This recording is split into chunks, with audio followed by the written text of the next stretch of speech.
Merry Christmas po ang aking unang pagbati sa ating lahat ng mga taga-subaybay, sa aking mga kaibigan, mga ka-KKK, mga ka-co-senior, at syempre sa aking family, sa aking mga kababayan. Ayan, binabati ko na kayo ng isang maligayang Pasko. Sabi nga peace to everyone. Dapat lahat tayo ay walang kagalit. Kung meron man tayong mga nakatampuhan o di kaya ay nakagalit, ay hayan, ito ang tamang panahon para tayo po ay magpatawad. Batiin na natin, mas masarap ang buhay ng wala kang kagalit at wala kang katampuhan.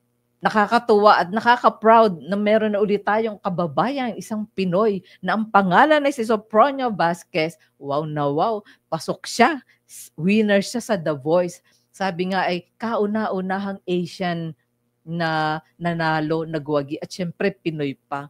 Masarap, maganda at nakakatuwa sa ating pakiramdam. Nakaka-proud talaga na tayo ay nagkaroon na naman ng bagong ipagmamalaki sa buong mundo. 'Di ba mga kaibigan? Kaya naman Mr. Sopronio Vasquez, maraming salamat sa pagbibigay mo ng karangalan sa ating bansang Pilipinas.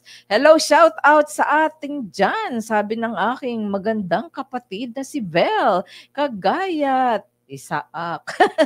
Kumusta dyan?